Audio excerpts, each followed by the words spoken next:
California is moving into phase 2 of its reopening plan as early as this Friday. Low-risk retailers will be allowed to reopen with strict guidelines. Thank you for joining us for the nightly check-in. I'm Catherine Garcia. Governor Newsom said on Thursday businesses considered lower risk will be given a set of guidelines to meet. If they are able to implement those guidelines quickly, then as early as this Friday, they can reopen for curbside pickup only and with social distancing for workers. Those businesses include clothing stores, bookstores, music and toy stores, and sporting goods stores.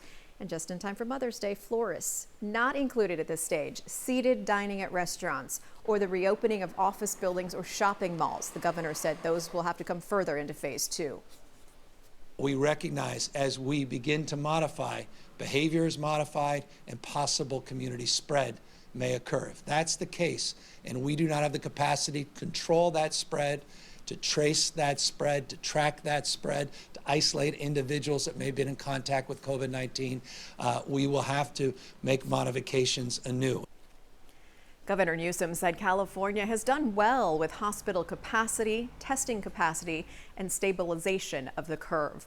Here are the latest numbers here in San Diego County. There were 93 new cases out of 1,293 reported tests in the last 24 hours, which is a 7% positive test rate, a slight increase from what we were seeing last week. There are 4,020 total confirmed cases. 5 additional deaths now bring the total number of deaths to 144.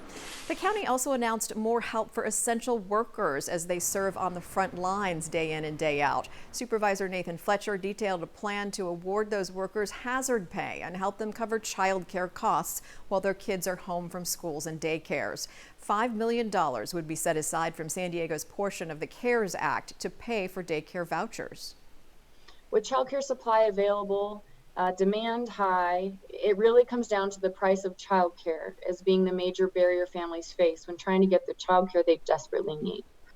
The hazard pay increases would be based on a tiered system. 2 to 5% salary increases would be awarded based on how often the essential worker is in contact with COVID-19 patients and the community in general. The plan will be discussed tomorrow.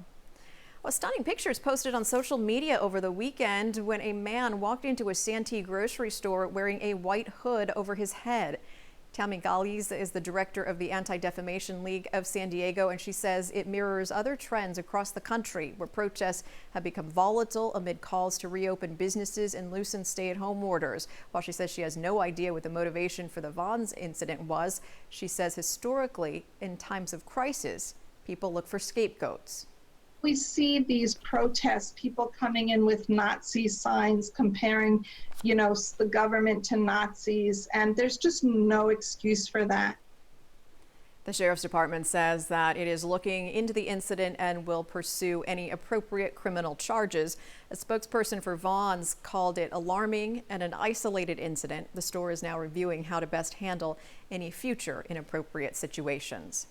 California's wildfire season may start earlier this summer because of an intensifying drought up north. New models out today from the National Fire Center show Northern California could see large wildfire potential by June, and by July, that potential is expected to spread down to Southern California. Mountain snowpack has been below average across the High Sierra. CAL FIRE announced today it is better prepared this season to respond immediately after last year's devastating, deadly wildfires in Paradise.